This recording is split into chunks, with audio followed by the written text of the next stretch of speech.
You are clear to enter. Welcome to Pizza Planet. Welcome to Pizza Planet, a Pixar podcast. I'm Ben. And I'm Gareth. And we're your delivery guys. Bringing you a square box of round, hot, cheesy Pixar goodness. We've got a bounty of slices in today's feast, so let's dig in. We are back. How you doing, Ben? I'm doing good, man. How you doing? Dude, I'm excited. You want to know why? Why are you excited? I'm excited because anytime I talk to somebody about this podcast and they've listened to it and you know, they're telling me their feedback. They're telling me what they like about it. Yeah. I almost always hear that their favorite kind of episode is the kind of episode we're doing today. Oh, yeah. I think you're right. Yeah, I remember early on, too, like the first season or so. Yeah, we got some really nice comments, and they were, 100% about this kind of episode. So let's make the audience guess. Wait, no, they can see the title. Dang it. We'll make the title mysterious? No. The title of this episode is just question marks. and then a bullet point, because that's one thing I want to talk about right here off the top of the show. All right. Is the infamous dash versus bullet point. Okay. Oh, I know where you're going with this, but continue. Okay, so I have forever, recognized that WALL-E, like the official spelling of what we're talking about WALL-E today, by the way, spoiler alert. And it's a breakdown. What? Yeah, we're doing a breakdown of WALL-E. Woo! Oh, yeah. No, WALL-E is spelled with a bullet point. It's WALL bullet point E. Oh, that's official? Oh, yeah. Oh, what?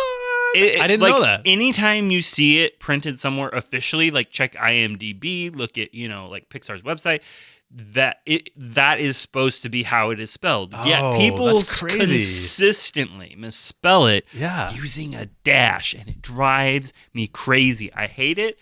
I hate it when people use dashes as substitutes for bullet points, because I think the bullet point is just so much prettier. I don't know if this is something that was indoctrinated into me in college when I was like taking typography or something like that. Yeah. But like, there's a difference, and it makes me mad when people conflate them. I will add. I clearly will add to your frustration, because I thought it was a dash as well. I thought you were going to make the case the other way around, that like it's actually a dash, but like maybe people think it's a period. Like I thought that's where you're going with it, but that is really, it's not a period. It's a bullet point. There's a difference. Oh, bullet points are bigger, and they appear in the middle of like the middle of the. What do you call it? Yeah, the line or whatever. Yeah, or the spacing. Yeah. A period would be like a small little dot, like in the bottom right-hand corner. Is that on a keyboard, like what you're talking about? You can type it on Mac. I know how to type it because I'm a lifelong Mac user. I recently was forced by my work to switch over to Microsoft, and I haven't figured out yet how to type a bullet point on a Microsoft computer, so get your crap together, Microsoft. But that's really interesting. Wow. But yeah, it's very easy to type on a Mac. But anyway, so we are talking about WALL-E. That's Wall bullet point E.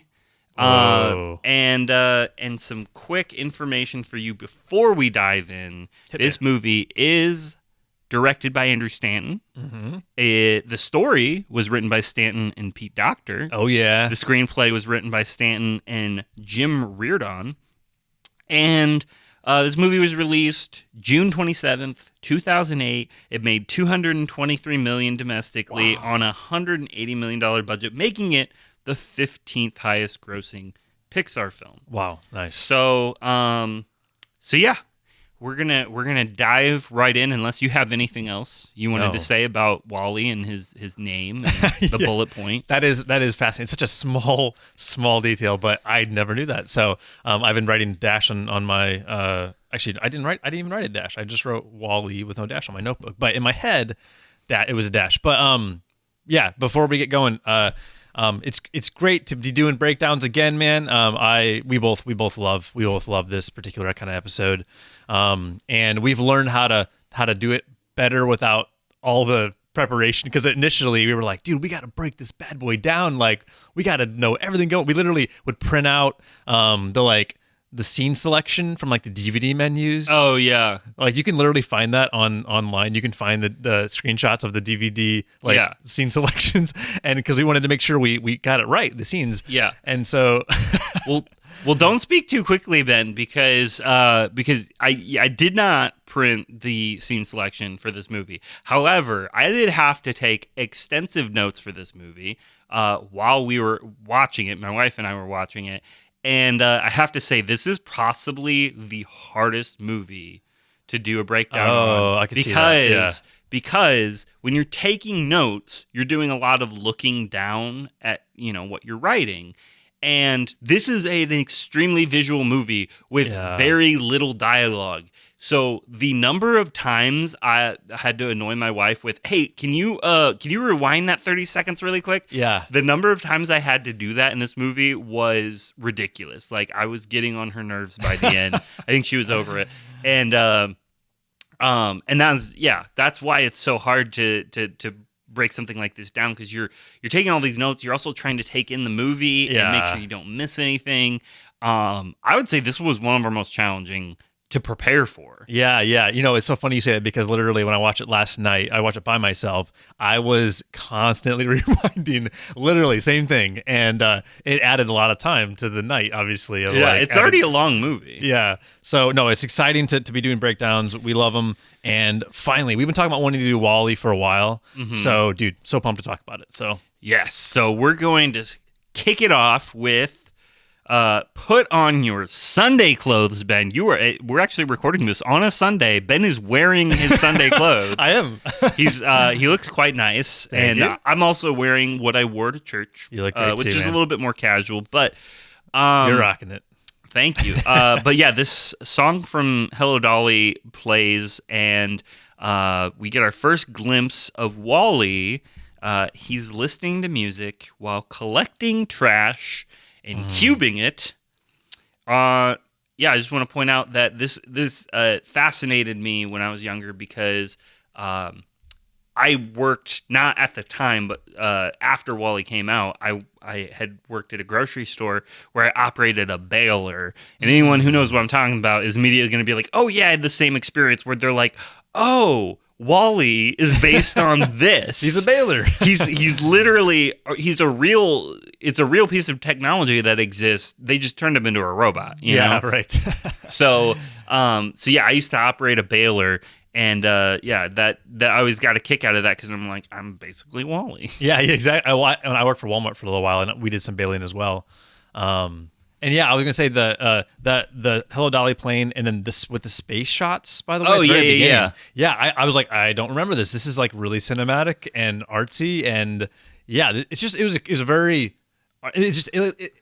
really starts the film with, you're like, okay, this is gonna be interesting. Like, this is not like quick shots of space. Like, this is like artistically done, and then as we get into the what you're talking about with shots of the Earth, the Doom, we started to see Wally. Like, I remember right from the very beginning, I was like, holy moly, this is so cinematic. I'm going to try not to use that word too much, but it really is, because and what makes it that way is the way that the shots are sweeping, the slow fades, the music. It shows you a lot of the physical space. And this is something you'll see in a lot of Pixar movies. And I feel like Andrew Stanton in general, his movies are really good at this, at showing you like a broad spectrum of space, so that you kind of understand that this is a big world and this character is very small. Yes, exactly. And it sets that contrast up from the beginning.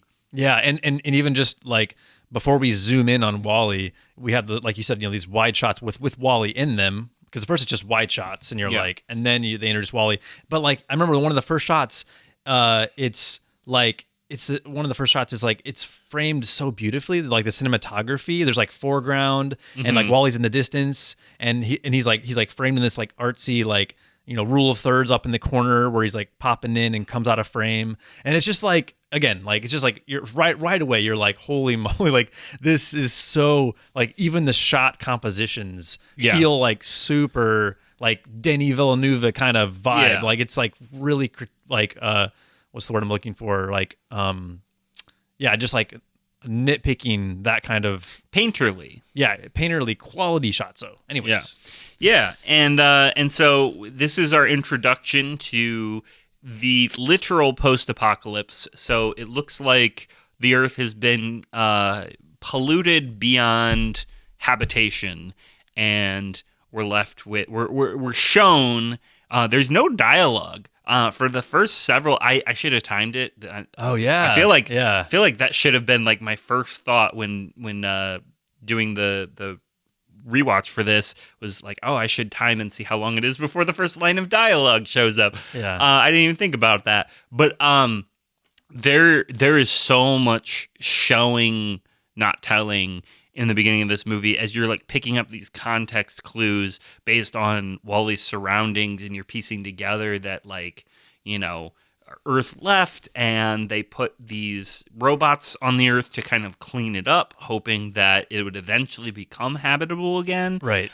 And Wally is the last one. He's a remnant of what appears to be an extinct group of robots. And yeah, we see B&L everywhere. His cooler that he uses to carry around his trinkets. We see him picking stuff out of the trash and saving it. Yeah. Which is our first glimpse of Wally's like humanity. Yeah, like, exactly, we're gonna see this throughout the movie, and I wonder how much the thought behind that is just beyond just making him, like, endearing him to the audience and making him relatable. Yeah. I wonder how much the thought is like the idea is he's the last one. So either he just outlived the other ones long enough to evolve to become more human, or maybe was he so human from the beginning that that's what drove him and kept him going. Yeah.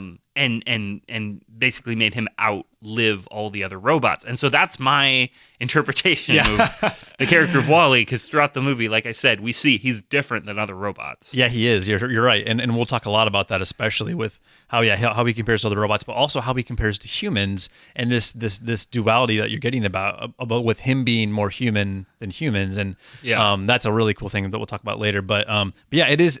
I find with Wally, as he's, you know, picking up trash, we realize, like, he's not only are there no humans, but there's also, he's the last robot. He's literally passing by robots that have all fallen apart and are no longer working functional, and he's literally taking parts from them, like spare eyes and things like that. Eventually, you know, we see his little bungalow that he lives in, and with all of all these belongings. And he's even got a pet cockroach. You know, it's just like so cute. I was about to bring that up because I don't know if this is official. I remember coming across this years ago on the Pixar wiki. That cockroach has a name. His name is Hal. So I'm either the filmmakers gave him that name, or that's like a nickname that's been given to the character to kind of distinguish him from other cockroaches. Yeah. But essentially, that's Wally's pet. Yeah, which is so cute that he, you know, because cockroaches are known for being able to, like, you know, survive nuclear blasts and stuff like that. So it's like, of course, the only living thing on Earth after humanity has left is a cockroach. Yeah, and of course he sleeps in a Twinkie.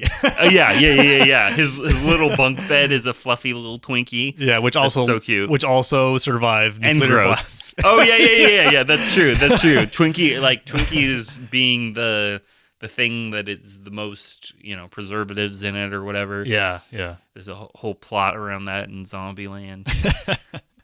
But yeah, so again, we see B&L owns everything, so we kind of are piecing together that B&L, this company, by and large, I should say is their full name, is appears to be responsible for a lot of this. Just I don't know if it's explicitly implied at this point, but they certainly have a big hand in humanity's fate, good or bad, because we also learn.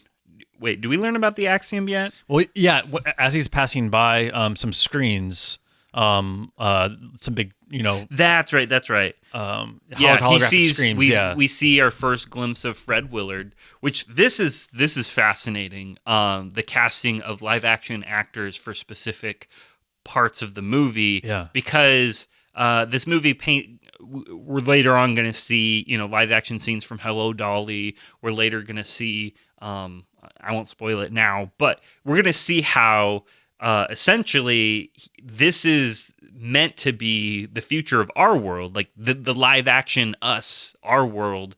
And as the world decays and as humanity grows further and further away from Earth, everything becomes more animated. Yeah, wow. Which is interesting. Yeah. So yeah, we see Fred Willard, and he's gives us some exposition about the Axiom, which is the spaceship that took all the humans out into space on a cruise. Yeah, and I was talking with my wife about this, from those videos. So was the goal simply a vacation, or was the goal we're going to come back right away, or was it? No, it was clear that the point of it was to have humanity off of the planet for an extended period of time so that they could clean it and come back. Yeah, because again, Wall-E is a product of By and Large. Okay. So he and his fellow Wall-E units, which by the way, I don't think it ever says this in the movie, but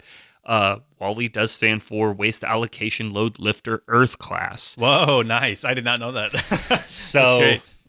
So Wall-E is this product designed to clean the Earth, and that's why they left, so that they could get everything cleaned up by the time they came back. Yeah. Cool. And we do see some other Wall-Es. The scene before the Axiom exposition is when we see Wall-E replace his treads. Right. Yeah. And it felt a little bit of the vibe of like when you watch like zombie movies, like apocalyptic movies, where you have the survivor who's like grizzled and hardened walking through a wasteland, and they come across like a pile of bodies, and then they see someone's feet sticking out of the pile, and they're like, oh, those look like they're my size. Yeah, and then they'll shoes, just get fresh shoes from off of like a dead body. Like I feel like I've seen that trope before in zombie movies, and this felt like a very G-rated version of that. Yeah, it is exactly, and it's cute too because when he gets back home and we start to see where he lives at, he literally hangs up those little belts for his feet, and he organizes them nicely, and it's just there's just so many things that Wall-E does. That is just makes him so cute and and innocent too. He's just so innocent. Like he keeps his most treasured possession, which is arguably his Hello Dolly VHS. Yeah, he keeps it in a toaster. And he gets it out, of course, when he gets home, and he's got to do his whole dancing thing. And I just love when Wall-E tries to dance. We talk sometimes about animation on this podcast, like the art of creating life on screen. Using inanimate objects. And in this case, we've got a 3D model of a robot, Wall-E. And the way the animators were able to bring him to life and accurately interpret what I imagine a robot would try to do when they're mimicking a human dancing. Oh, yeah, exactly. Yeah. It is so cute and so charming and so perfect. Like, it's a perfect blend of humanity and a robot. What you believe robots actually move like. Yeah, exactly. Yeah. And with his little it's like a tin that he uses as a hat. Yeah, he's using it like it's one of those old timey I forget what you call those, wide brim hats. Yeah. And I think I was going to talk about how with the sound, his sound design and with his voice, I don't think we've heard his name yet, right? I think that's I don't think so. Okay. Because when you say the first dialogue, are you referring to when he begins to actually say his own name as dialogue, or are you referring to I guess there is dialogue in the sense that we hear Fred Willard talk. Yeah, that's true. And we hear him say various words, I feel like. That's true, yeah. But they're not the main characters. There's never a back and forth, I believe, until a specific exchange between Wall-E and Eve. That's still very... Right. It's still non-dialogue. It's still very rudimentary. Yeah. Okay. So, spoiler alert.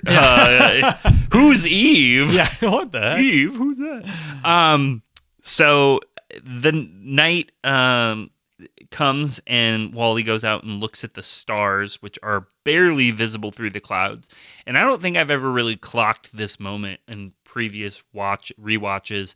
But I think it's really cool how they're foreshadowing his longing for something. Yeah, yeah. And the idea that something might be out in space. Right. Yeah, dude. That's an amazing moment. Yeah. Yeah. And like I'm sure as a teenager, because when I saw this for the first time, I was like freshman going on sophomore in high school, and I feel like I liked the movie back then, but I didn't necessarily know how to, I didn't know what to make of everything, because it's a very artsy movie. It is, especially when you compare it to other Pixar installations before it. Right. And so like a moment like this, I could easily imagine myself writing it off as like, oh, that's cheesy. Yeah. Right. That. But it's also beautifully effective in communicating to the audience who this character is. Right. Totally. And I was just going to say, so right before he goes outside, when he's listening to the Hello Dolly, I think it right is that's the movie with the dancing. Yeah. And then also the romantic scene between the man and woman. Same movie, yeah, I right? think that's all in that movie. I haven't seen Hello Dolly before, so that's why I asked. But I need to watch it now. But so when he's watching the movie, this is my first Pixar feels moment. So Wally's watching the Hello Dolly movie, and then he sees this romantic exchange between this this man and this woman, and they hold hands, and then Wally puts his own hands together. Mm-hmm. And it's so beautifully done. And you see the close-up of his eyes. And it's in that moment, like such a Pixar feels moment, because you're in that moment, like that's Wally truly, like that's truly Wally, because it shows like what he wants more than anything is to find love. Right. Which is so relatable, and it's I think this moment is foreshadowing a bigger Pixar feels moment coming. But it is you're right, this is solidifying like our relationship to Wally, and like how we can kind of put ourselves in his shoes, like he's longing for something more. Yeah, and you see that, and we'll see this moment with his hands and his longing for love. Like we will see this throughout the rest of the film. It's just so good. But then, like right after that happens, like what you were just talking about, he goes outside, he presses play to the same song, and then he looks up into the sky, just staring and longing. And for me, I'm like, oh my gosh, because it's literally like he's literally looking up in the sky. He just was holding his hands, showing how much he's longing for someone. Yeah. And now he's looking to the sky. Like he's longing for Eve. Yeah. And it's, oh my gosh, like it's so much feels. And I think a big reason for me why like that is so relatable is because I can remember back before Sarah, like when I was single and like longing for love and longing for like, my wife's out there somewhere. Like I'm sure you can relate to that too. Yeah. Well, we all have had that moment where we're like talking deeply with our buds, and it's like, like when am I going to meet my future wife? Right. And it's like this is that moment for Wally. Yeah. It's so good, man. But yeah, so the next morning, Wally gets up, and we see another glimpse of his humanity as he kind of like drags his feet to quote unquote put his shoes on and go outside. Like he puts his treads on, but like he literally, the animators, props to the animators, they're just making it so clear. They're communicating to us that this is the robot with wheels for feet equivalent of dragging your feet out. And then he like opens his little solar panel, and you hear like the Macintosh like boot up sound. And this is like him, getting up all groggy to get his morning coffee. Yeah, exactly. And real quick, by the way, I think it's right before he goes to bed. I think this is when he puts Hal the cockroach in his Twinkie, and then he literally hops in this little like this swinging bay, and then he sticks his foot out, and then he pushes so he can rock to sleep. Oh yeah. It's just like these little things, like he's just so endearing. So anyways, so he gets his lunchbox. He's headed out, I think, for some trash collecting, right? in the morning. Yeah, so he starts a new junk cube pile. So we're seeing like him kind of start on. I'm assuming the idea is this is a new area. He kind of like clears out trash area by area, and we're watching him build the first layer of a stack. Yeah. And this is also where we see for the first time he's got a laser between his eyes that can cut through stuff. That's pretty cool. Oh yeah. He cuts through there's like some sort of fridge. Yeah, thing, right? he cuts through something, and that's where he finds the plant. Oh boy. Yeah, he sees something he's never seen before. We recognize it as like a little like plant. It's like basically just a little stem with a couple leaves on it. Just tiny little thing, but he's impressed by it, and he takes it home and Puts in a little shoe. yeah. He I don't know. I think this is a cool moment just because, like, again, Wall-E is not a normal robot. I guess I don't know for sure, but like, you would think that a robot would look at a plant as trash. Oh yeah, right, totally. Yeah. And so the fact that he's able to recognize it as something unique and something special, Yeah. says something else about him too. Totally, yeah. I mean, because you see him like there's even a little foreshadowing with like a fire extinguisher. Like he shoots out, and then he tosses it in the trash pile. This fire extinguisher, which we'll see later on. Yep. But so like that's a useful thing, putting Yeah. out fires, but that's trash to him. Yeah. But not the plants. And I should say real quick, by the way, I remember in that moment, and actually it was the whole beginning of that morning, the score, Thomas Newman. Mm-hmm. And I'm sure we can get into more of this later, but dude, I think it's the score at the beginning of the film, and then this score, this is the one where it's like I had it in my head this morning or while we were having breakfast. Oh gosh, I can't even remember it now, but it's like a really catchy, it's like an upbeat song. I don't know if you know what I'm talking about, but anyways, it's a jam. And Thomas Newman, I mean, I'm just like, we're already getting the vibe that every scene has a different score, and it's very unique. And yeah, I mean, I'm not like a crazy soundtrack buff like Tony, who we've had on the past, is, but a lot of scores just blend in the background. They're just ambiance. They're simple, but you're like, not the case with Thomas Newman. yeah, you're like, oh no, Thomas is coming, baby. So yeah. Anyways, it adds so much to that particular moment as well. And You talking about when he finds the plant? Is that what you're yeah. talking about? Oh yeah, yeah. So Wall-E returns home, and this is when he finds a little red dot, and it's like a little cat with a laser pointer. He just starts chasing it around, and he chases it, and we see as the audience these other dots that are kind of creating this giant circle engulfing the area, and they're starting to like close in. Like the whole thing is kind of indicating that there is something that's casting these little dots that is getting closer. Yep. And we eventually see it is a spaceship. A spaceship That lands right on top of Wall-E. Yeah. And he has to burrow. So In the ground. he has the ability to dig. He has to burrow, and when he pops out of his little burrow, he dinks his head on the bottom of a spaceship. Yep, that's right. We see the ship begins to open, and Wally's getting really, really terrified and scared. And by the way, it's just so cute when Wally's scared. Like, it's so endearing. But eventually, we see this pod shoot out, and then this is when we're introduced to Eve. Yeah. So Eve comes out, and Wall-E just seems to be struck by something. Like, when he first sees her, we know that there's something going on inside him. And there's a couple different things in this moment I want to point out. One is the score. So you were talking about Thomas Newman earlier. This to me is the moment in the soundtrack where his score really starts to take center stage, because there's a specific theme kind of for Eve and Wall-E's love for Eve that makes its first appearance here in this moment.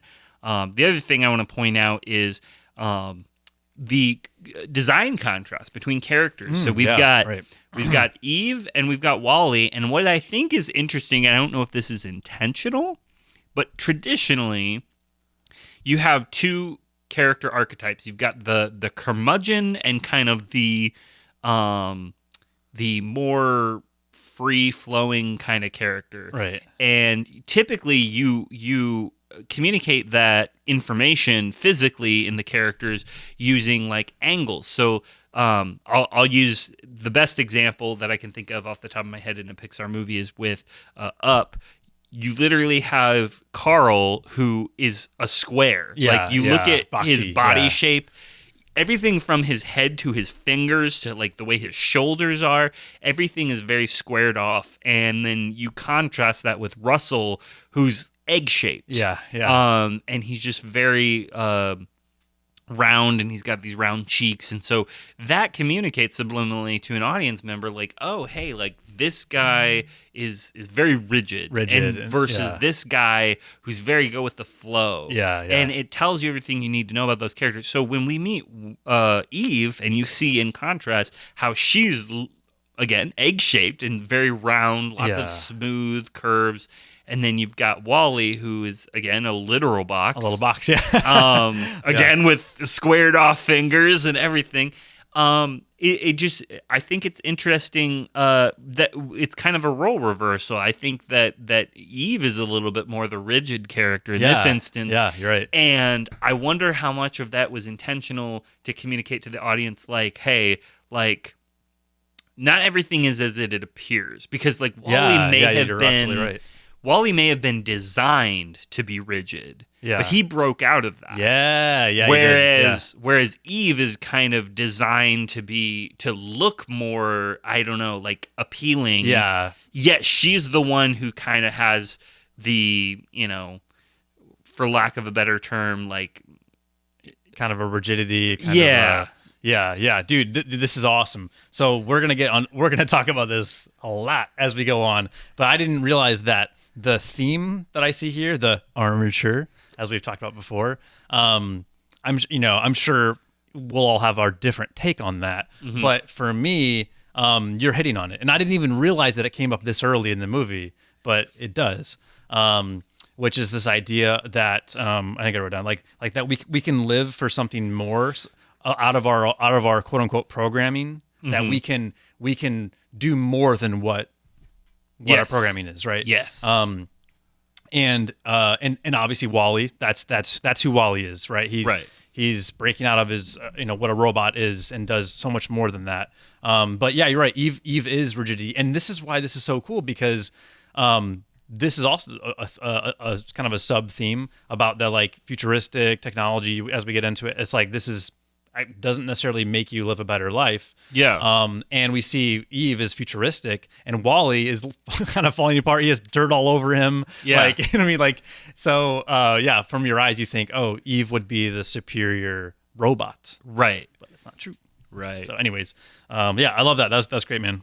Yeah. So the next story beat, Eve hears Wally and blasts a hole in a rock. Wally is scared, like shaking his boots. I know, it's so cute and sad. Yeah, and yet he's still intrigued. So he like continues to follow her, and that's what's so interesting is that this paints a picture of like very determined love. Yeah, where it's like relentless.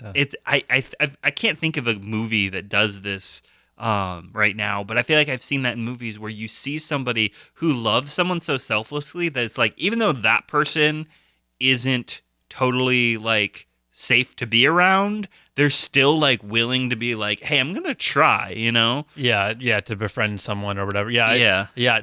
When he makes the sound and then Eve turns around and with a gun, like that's when you're like, whoa, like Eve, like who is this? Like she's got like this kind of like Iron Giant vibe where it's like they're destructing and like a quick turn, and poor Wally, he like you said at the very beginning, he's in love, like when he sees her, he's in love, and then now it's like he's trying to kill him, and you see him like shaking. He's like, and he's like literally his whole body is shaking. And this is another point out the animation, like they were able to achieve the tiny little details, like a rattling metal. Yeah, but you hear that and you're like, oh my gosh, I'm so scared. That was a really good impression of scared Wally, by the way. Thank you. So yeah, anyways, he starts following her. He's like kind of stalking her, kind of. Yeah, and this next scene, I can't believe I've never clocked this comparison, but this next scene is literally like the wingman. I never realized that Hal is Wally's wingman, because what happens is there's like this moment between Wally and Hal the cockroach where it seems like there's this wordless communication between them, and yes, basically if there was dialogue, it would be something along the lines of Hal would be like, hey, let's just go talk to her, and he's like, no. Wally's like, no, don't talk to her. And he's like, I'm gonna go talk to her. No, don't go talk to her. and so that's so good. Yeah. And so the cockroach does approach her, and Hal gets blasted, but he's a cockroach. He survives. He survives it, yeah. So there kind of is this moment between the cockroach and Eve, where Eve kind of befriends. Again, this is like the wingman mentality. It's like, if I can get her to be my friend, then I'll introduce her to Wally over here. Yeah. And so and then they eventually they introduce. Yeah, well, because what happens is then she finally sees Wally. This is her first time clocking him. Yeah. And getting full vision of him, and she's about to blast him. And it's Hal who saves the day and like kind of stands at the end of her gun finger thing, and is like, no, don't shoot him, he's my friend. And she's like, all right, fine, like for the cockroach's sake, I will spare you. And it's also so touching because Wally goes into his box and he's just barely peering up with his eye looking out of his box. And it's just like, oh my gosh. Before this viewing, if you had asked me like if Hal or the cockroach was an important character, I would have been like, no. Like, he was just set dressing for like a couple scenes. No, he actually does do something in this movie. He does. He introduces Wally to his love. Yeah. So they've now met, and there's a montage of Wally following Eve around, and we kind of get the impression that she's annoyed with him and is just kind of tolerating him, like he's this, this little kid. It's very little kid energy. Yeah. Like when there's like a new girl that's moved to the neighborhood, and the boy that's just like, 2 years younger than her. Which isn't that big of an age gap, but when you're kids, it's like huge. Yeah. And so he just starts following her around because he's got a little crush. Yeah. That's the vibe that this sequence has. It totally does. Yeah. More alien slime coming right up. Like, dude, have you ever hung 10 on the EAC before? Like, no, man. What's the EAC? Oh, intro. That's the East Australian Current, dude. Oh, dude. Yeah, dude. Well, hey, like, now's your chance. It's like a vortex tube of awesomeness. You can do sick flips, shell grabs, and 360s. Plus, the views of the sea are totally righteous. Righteous! Sign up now to register for Crush's next tour and come ride the EAC. Side effects from the tour include possible headaches, nausea, and vomiting. If you sense that you might be hurling, please note, no hurling on Crush's shell. He recently waxed it. Are you tired of the same old bland breakfast cereal? Well, look no further than Incredible O's, the official breakfast cereal of Mr. Incredible and Pals. This delicious morning treat is not only the best tasting cereal, but it's packed with vitamins that will help you grow strong like Mr. Incredible himself. Incredible O's, now including frozen Ice Blast shaped marshmallows. Get a Mr. Skipper-Doo toy in every box. Look for it in the cereal aisle. And watch Mr. Incredible and Pals on Saturday mornings at 8. What was that? Getting pulled from the air? Superheroes illegal? Product recall? This will put us in the hole, no question. What are we going to do with all these refined grains coated in synthetic sweetener? Oh, no! Here's your refill. Enjoy the rest of the show. So then we see this this cute montage where not only is Wally following her around, but now he's kind of trying to like kind of pursue her, and he makes this like cute little like gift for her, like it's a little like human figure out of like spare parts. Yeah, like a cube man. It's like a snowman. Yeah. It's a snowman, but it's a trash man. And she like doesn't even care about it, and he's like, oh man. And then like we see him like literally like falling, like he'll be like looking at her or staring at her, and she looks at him, and then he like looks down and like falls on a heap of trash or something like that. Now, am I wrong that there was an Easter egg in that scene? Was it a Pizza Planet truck? No, Or no? I might be mistaken, because again, I was taking notes, so I only got a glimpse of it. Yeah. But I think that the arm of the maybe someone in the comments can confirm or deny. I think that the arm of the trash man is the Luxo lamp. The arm of the trash man. Wait, who's the trash man? The snowman made of trash. The cube man is a lamp. Oh, It interesting. looked like the Luxo lamp was one of the arms. Oh, we'll have to look at that. And later. I only got a brief glimpse, so I should have rewound it and paused it, but I was like trying to like get my notes in a concise amount of time. So but yeah, so we start to get the vibe that Eve is looking for something. Eve blows up a giant cargo boat by getting caught by its magnet. So she's like caught in this like industrial like car magnet thing, and ends up getting frustrated, and so she blows up this big freight. It's ship. like a freight ship, and she just hits this low point where she kind of just stops and is just watching her destruction burn. And because you hinted at this already, but that she was, and we should have said this earlier. She's searching for something. We don't know what it is. Yes. And so all these things that Wally's been trying to like get her attention or whatever, and he's getting hit by shopping carts and all this random stuff. Meanwhile, Eve is like focused. She's on a mission. She's on a mission, and she's ignoring him. And so, anyways, So things are burning. She's like giving up, basically. Yes. And so Wally kind of joins her. And he's like, maybe this is a good opportunity to like to make the move. Well, I don't know if his intention was so much to make a move as it was just like, hey, like she needs someone right now. She needs someone right now. This is my time. I like her. So if I can offer anything to her, it might be comfort in this moment. Yeah. And that's sweet. That was my chance. But this is where they first speak directly. So they exchange names. He says his name, and he goes, Wally. Yeah. and then her name is Eve, but he keeps saying Eva. Yeah, he can't say it right, which is so cute. Yeah, that was one of my favorite. I remember the first time I watched it, that was one of my favorite parts of the movie, is just the way he says Eva. Yeah. She's just like, Eve. Yeah. So then a sandstorm hits, and Wally takes her back to his bachelor pad. Oh yeah, he's like, here, let me show you my place.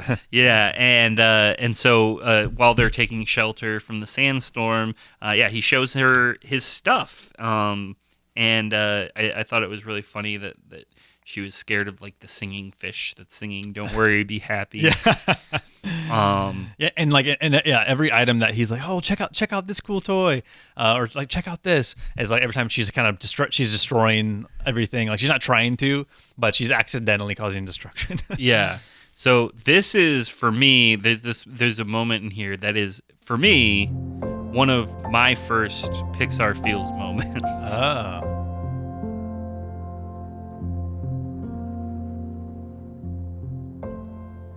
It's a silly one, but for some reason it just made me feel super, super sad when Eve is messing with his VHS tape and pulls all the tape out, and you just see the panic and just pure sadness, like extreme loss, when Wally thinks for a second that his tape of Hello Dolly has been lost. Oh, like yeah. all that music, all that dancing is gone. Like this bright spot in his life, this thing that's kept him going, might have just been destroyed arbitrarily. Yeah. Right.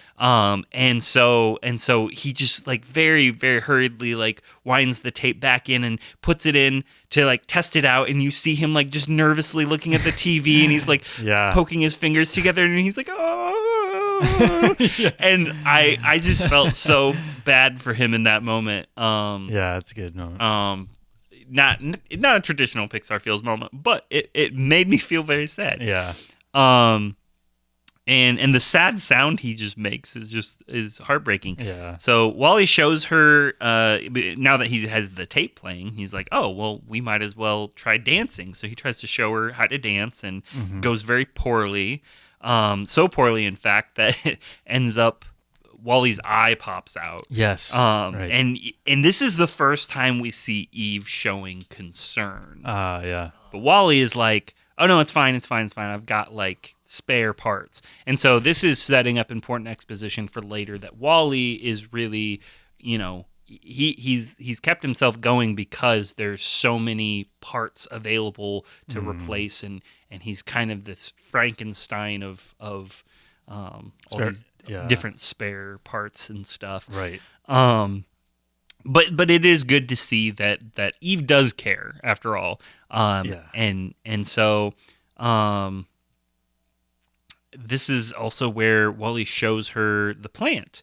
And that there's this moment where she goes into like some kind of like override mode or whatever, and it sucks up the plant inside her and then just kind of goes to sleep. Yeah, she's like in hibernative state. Yeah. And then this is where we have this amazing montage of Wally is so sad that his love is like not there anymore. Yeah. And he's trying everything to get her to wake up and nothing's working. And then we see this montage of him literally like tying like Christmas lights around her and then like pulling her around and then just going on all these little adventures together. It's raining and he tries to protect her with an umbrella and gets like struck by lightning and like you can see he's doing so much to try to care for her, and we just see, and this establishes this as a part of his character, that he is truly so selfless in his love for her. Yeah. And it was during this sequence I was reminded of actually another Thomas Newman film called Passengers, and it's a completely different story, but just the vibes of this sequence where it's like someone who has kind of pseudo fallen in love with someone they don't know that well, and that person is like asleep, and so you're the only person, so you kind of have to imagine this relationship. Oh yeah. And it feels a bit like Chris Pratt's character in Passengers. But Hey, that's not a Pixar movie. So yeah, then Wally finally decides to go back to work. But it's of course that moment when he gives up on trying to wake up Eve and decides I might as well go back to work, that the spaceship comes back to get Eve. Yes. So Wally makes Hal stay behind. This is very much like a dog moment. Yeah, stay at home. Like, you stay, I go, no following, Iron Giant. Because Eve's getting basically like pulled into the ship. And it's already like taking off basically. So Wally's like, and this is a really cool moment because Wally's like freaking. He's like, and this is when it's like pulls in your heartstrings because Wally. I think this is the first time we hear Wally like shouting Eve's name. And he's shouting it with his little cute little voice, Eva, and then he's like so sad because, to your point about him being like lonely and the only robot, it's like his love is literally about to be zapped into the sky, never to see again. Yeah, and he's left on this planet by himself. Like the stakes are so high at that point, and what's interesting is even in that moment, he still takes the time to talk to Hal and say, "You stay here." Like he's so selfless, and so. So anyways, and we see that Hal is fine. He's watching from a distance as Wally is mounting the outside of the spaceship. Like he grabs some kind of utility ladder, it looks like. Yeah, he hops aboard, and then I think eventually he I don't know if this is before the ship takes off or at some point once it launches into the sky, he like peers in the window and he sees her and he's like, Eva. It's so cute. Oh yeah. He's like, I found you. But he holds on for a long time. So this goes into, I think, one of the most visually stunning sequences in the movie is when he's stuck on the outside of the spaceship as it's flying through space. So we get to see all these different wonders, kind of. And we see them first pass the moon, and I thought it was funny that there was a billboard on the moon that said, like, Outlet Mall coming soon. Yes. Yeah. So I guess that means we tried to colonize the moon at one point, maybe in this history. I'm not sure. Or it's like a tour as you're leaving Earth onto the. I don't know. Yeah, I don't know. Yeah. Maybe people vacation on the moon or something. Yeah. But yeah, it is just beautiful sequence, and the score in this moment. I think he's like witnessing space. Totally, yeah, because and he's like like a fiery planet, and then the like iconic moment where he where there's like a cluster of some kind of like stardust or something, or whatever, and it calls to mind like the classic moments in Disney movies where you're like flying over the water, like in Aladdin, and you like stick your hand like just in the tip of the surface of the water, and it makes all these splashes. You know, or like How to Train Your Dragon when they're in the clouds and whatever. It is an awesome moment. But yeah, so Wally arrives at the Axiom. He sees that there's lots of Eves, so we as the audience can kind of piece together that this spaceship, the reason it left her there and didn't stick around is because it was dropping off these they call them probes, Eve probes, at these different planets, and then it came back to pick them all up. Kind of did a whole round trip. Yes. And so Mo shows up to clean Eve. This is our first introduction to Mo, who's my favorite character. Aw, he's cute. He's just a tiny little robot with like a little wheel between his hands that like spins, and it like has scrubbers on it, I think. Yeah, like and sanitizes stuff. And he's on a mission to clean, and he can notice when things are contaminated or whatever. Yeah. And of course, like Eve's slightly foreign contaminant. Yeah. Eve is slightly contaminated, but Wally's like 100% contamination on his little indicator. Yeah. And he's like loading his cleaning up. He's like, let's do this. And this is one of the best moments in the movie when Wally kind of is just like a little kid learning like something like when kids do stuff to bug you, but you recognize they're not doing it necessarily to bug you. It's because they're learning about reactions, and they're like trying to be like, oh, can I get that same reaction again?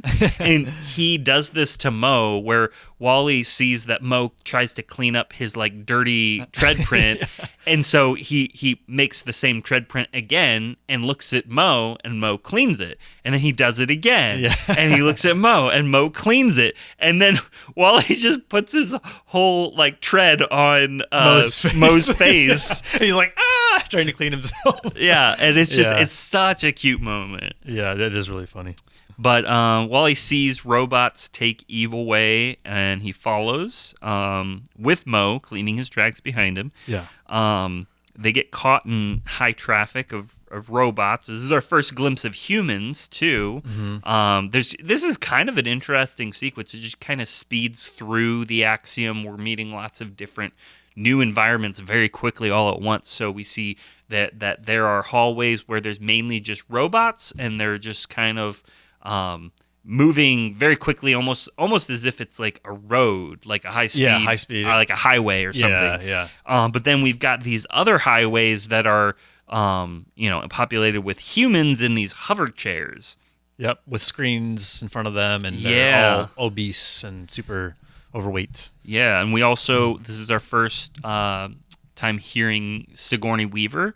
So Sigourney Weaver voices the Axiom computer, and I just want to point out that this is a proto of her character in Finding Dory. Yes, Finding Dory, yeah. Where also directed by Andrew Stanton, she voices the aquarium, I guess, disembodied. What would the word for that be? Well, yeah, it's not like an announcer voice. It's almost like a narration, like when you're in a museum and you're hearing narration over the intercom that's like giving you information. Yeah, welcome to this, and But anyways, so that's like who voices the computer, and then we meet also John, voiced by John Ratzenberger. Yeah, John. John, voiced by John. I really wonder if they named his character after John, just because they knew, like, well, John's going to be in this movie. There's very few speaking roles. let's just make him be the guy in the wheelchair or in the not wheelchair, the hover chair, and we'll just call him John. We'll call him John. But yeah, so this is our first glimpse of what human society has become. It seems very dependent on consumerism. Yes, it's literally feels like you're in a mall. This is also very overstimulating by design. Yes, it is. Because it's like we could probably talk for the next hour about everything that you see in the sequence. Yeah, there's so much. So we're gonna kind of skim over it. So if you've never seen WALL-E, why are you listening to this? Yeah. But if you have, you know what we're talking about. Yeah, exactly. Yeah, because it's just it is consumerism. They're all on their screens. They're watching TV or they're video chatting with each other. They're just constantly trying new like snacks and beverages. And they're just like vegetables in a sense. And I found that this is like I really feel like WALL-E is the movie itself is so prophetic for the future and even now. It came out in 2008, right? 2008. That's a long time ago. And people are talking about playing virtual sports, so they're like, hey, I want to play virtual golf. And then one woman says she was on a virtual date. Oh. And so like online dating, way bigger now than it was in 2008. Virtual gaming. And not only that, but like, screens, right? Like in 2008, would you say that most people or even kids had screen addictions in 2008? I don't know that the whole iPad screenager generation was really the thing in 2008. Yeah. Now it is. It was, it wasn't near as bad. Definitely the early stages of it were in 2008, which is why I think this hit so hard when we first saw it and we're like, oh, that feels like it could be a real possibility. Like it wasn't so far fetched. Yeah, it was like when we saw it, it could happen. Yeah, when we saw it, it wasn't like we were like, interesting, you're crazy. Yeah, exactly. It was more like, why you gotta make us feel uncomfortable? Yeah, like, right. And you're right. And but like to me, it's just like it's so accurate because especially just within the past, like since COVID, honestly. Yeah. Like the whole screen life, social media, like it's well known now that we all have social media addictions to our phone and that like the amount of time kids are on is just insane than it was in 2008. So anyways, we're basically seeing like truly probably in some ways the future, which is very sad. Yeah. But what's cool about it is, like you said, with John, and then we see this woman named Mary that WALL-E bumps into, that WALL-E has this effect on accidentally, without even realizing it, he's accidentally like waking humans up. From their hypnosis in a way. Yeah. And which is really cool to see this. To see WALL-E's effect, and we see the same effect with even that we'll get to later on with even robots that WALL-E has as a positive effect. But you also see at some point we see Mo, and this is very thematic. I wanted to call this out that we see Mo at one point. He's cleaning WALL-E's tracks, and then and by the way, all the robots and even humans they're on these lines that run throughout the ship.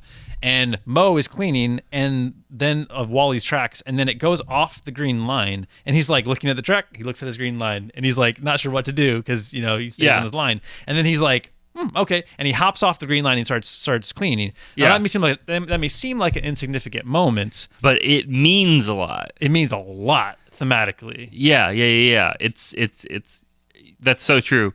And going in line with that, I think you mentioned how he kind of wakes up Mary.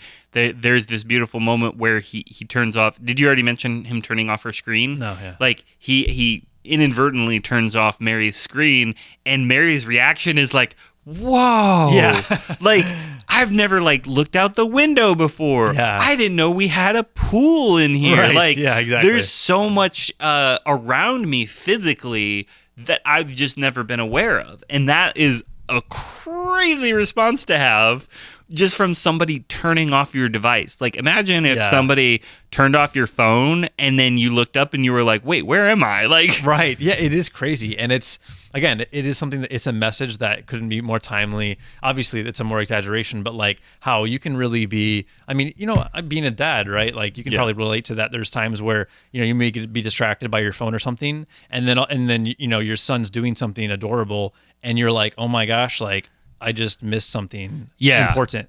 And so, I think that and also, by the way, another Pixar film, Incredibles 2, is all about, like, we have the screen slavers, the villain. Yeah. With controlling people by the screens. Yeah. So this is also something that Pixar deals with. But anywho, yeah, it's cool that they're calling this out. So Yeah. So the next big scene is Wally finds Eve and goes with her to the captain's deck. And this is where we meet Otto and the captain. I do want to point out, I just learned this while I was researching right before we started recording, that Otto is actually voiced by Mac InTalk, which is the Mac's text-to-speech tech that existed on early Mac computers. Awesome. So again, we have the Mac boot up sound for Wally, and then we've got the Mac InTalk for Otto. So Steve Jobs had his fingerprints all over this movie. Yeah, that's so because sick. for anyone who didn't know, he was owner of early Pixar and Yes. was very. It sounds very like he was very collaborative with the studio in the early days. So this being a product of that. Yeah. But yeah, we meet the captain. I wanted to note, based on his portraits, it looked like he was this sixth generation captain. And this is what I was talking about earlier, where we see as the camera pans past all the portraits, we see them go from kind of live action to get more and more progressively like Uncanny Valley until it's like a fully animated captain. I didn't know that. You're right. The first ones were actually live action. Yes. Interesting. That's and cool. So that's kind of a clear picture of what this why there's like now these live action like movies and footage from Earth, and now everyone's animated. Dude, that's such a cool, like you mentioned that earlier, that kind of message about like that humanity is becoming more like less alive, in a way, and because of that they're becoming more animated. I never picked up on that, but that is genius. Another genius perfecto Pixar writing.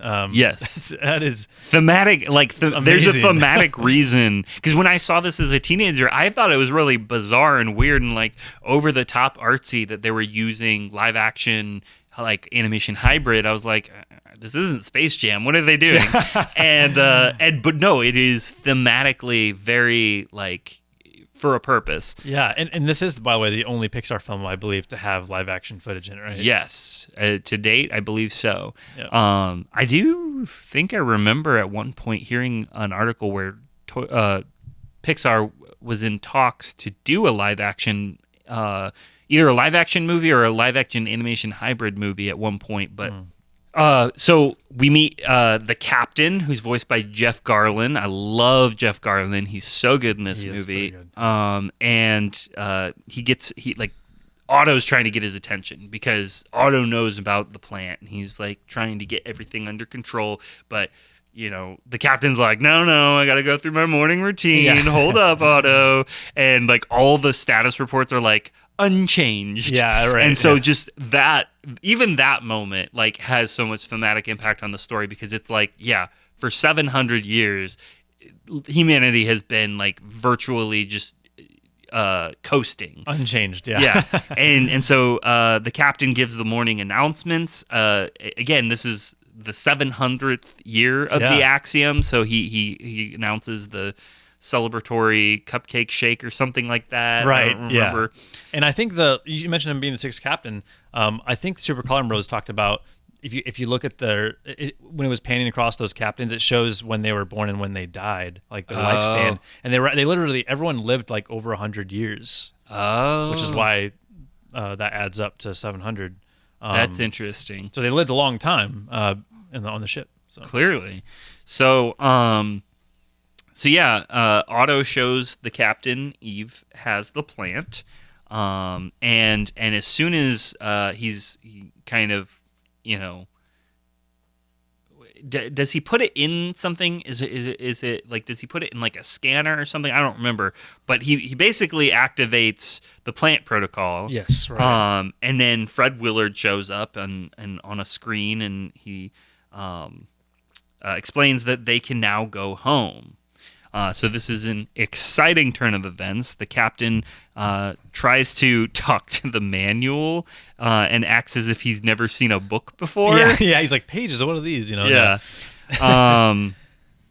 But Eve sees Wally is in the room too and tries to hide him. So there's a lot going on in this scene, but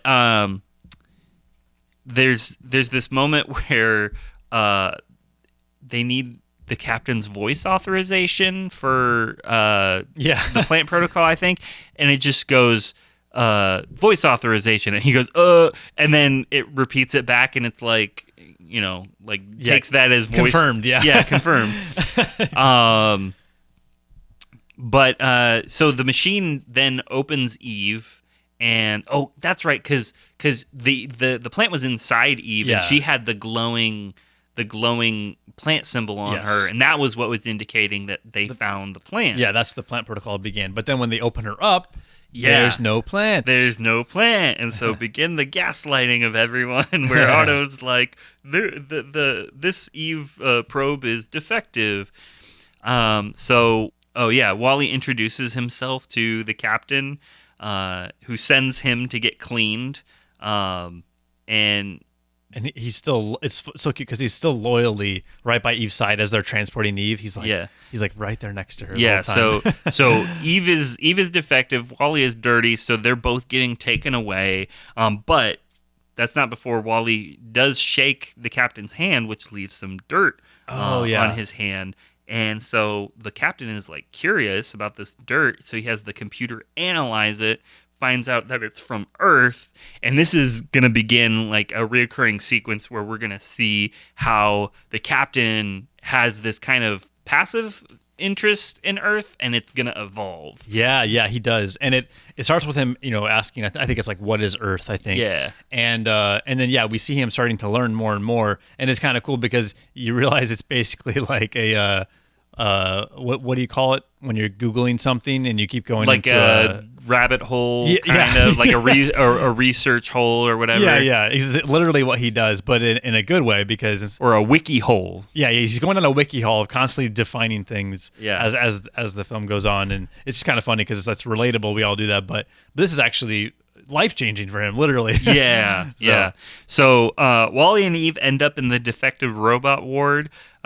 Eve is taken into another room with kind of like this like that frosted glass kind of wall. Yes. So you can kind of see her silhouette, and Wally thinks she's being tortured. Yeah. It's so sad because like from the shadow, it looks like she is being like decapitated or her arms being pulled off. But it's all just like cleaning nice procedure, cleaning maintenance, like just pleasant, normal stuff. And but he freaks out, and so he breaks out. I think he even uses the laser between his eyes to break out. It like reminds me of the Monsters Inc. scene when Boo is in the like. Compactor. This is the exact same scene. where you think that somebody is being like tortured and mutilated, and it's like you get to see the reaction to that thought, but it's all just innocent. It's all innocent. Yeah. So he busts into there. He breaks in, frees and inadvertently frees all the robots. Yeah, because he grabs her, or he has her arm, Eve's arm, and then he accidentally shoots a blast from Eve's gun, and then it like deactivates the these like little almost like prison wall kind of thing for all these defective robots. Yeah. So now all the defective robots, which are just this this menagerie of like quirky, like I don't know. There's something funny about each one. Yeah. If you really pause the movie and stop and look, you could probably find like a lot of like interesting thoughts behind these defective robots. But yeah, they basically crash into the robot highway. Yeah. And now police bots try and catch them. At least I assume that's what they are. There's like these like halts. Yeah, they just go halt. They remind me of the seagulls in Finding Nemo, like mine, but they just say halt. Yeah, and then they or like in the 2319. Oh yeah, from Monsters Inc. But yeah, they take a picture of Wally and Eve. And it makes them look like legit villains. Yeah, there's like this unflattering shot where it looks like Wally and Eve are like wielding her blaster, and it's like rogue robots. Rogue robots, and it flashes through the whole axiom. Yeah. Yeah. So Eve takes Wally to escape to an escape pod, and she wants to send him back to Earth because, obviously in her mind, like that's where he belongs. Right. But he wants her to come, so he goes in. He thinks like, oh sweet, we're gonna go back to Earth, and he like sits down, and then he pats the seat next to her. So cute. But she's like, no, I gotta go look for the plant. So they're kind of like arguing about this, and while they're arguing, a robot puts the plant, like a robot kind of sneaks in and puts the plant on. And first of all, it's like, how did this what is this robot? Where did this robot come from? Why does it have the plant? And it like is genuinely meant to confuse the audience. Yeah. But it places the plant. It plants the plant. That's the point. And in the escape pod. Yeah. And Wally's like, oh sweet, I'm gonna retrieve it for you. But the pod gets launched. Yep. While he and the plant are in it. So Eve starts chasing them. But Wally's inside, like trying to figure out what's going on, and a self-destruct sequence is activated. And Wally's trying to get out of the pod, but he can't get out. And then he finally finds a fire extinguisher. Oh yeah, I forgot about that. And then there's this like scene where it's from Eve's perspective, and then the ship blows up, and she's like, "No, Wally!" And then all of a sudden, she starts going towards him, like speeding towards the pod, and then all of a sudden Wally passes her in the opposite direction. He's propelling himself with the fire extinguisher. Yeah.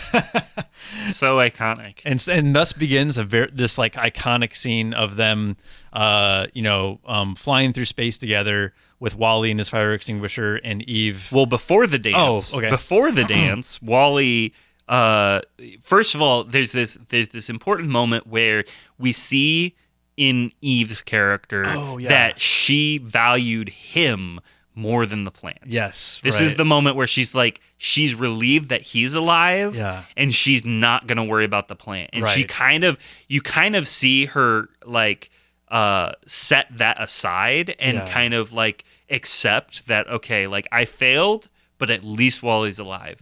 Right. And it's only then that Wally reveals he had stored the plant inside him. Yeah, he has a plant still. And then so Eve is just so overjoyed. I get Wally and the plant. Right, yeah. This is when she kisses him. Oh, yeah. There's the little spark of electricity between their faces as they little...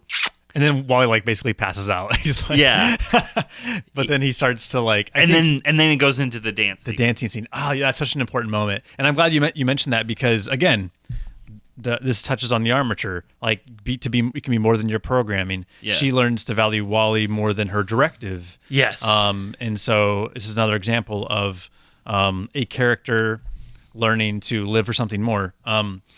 Which is a cool theme. But yeah, then begins Defying dancing. This is when we see the captain, or they start dancing. Wally and Eve, again, Wally with his fire extinguisher, and they're like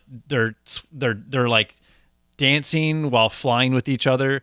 It's a really touching scene, and then we hear the captain's asking the computer to define dancing. And we also get clues of how he got to the thought of dancing because.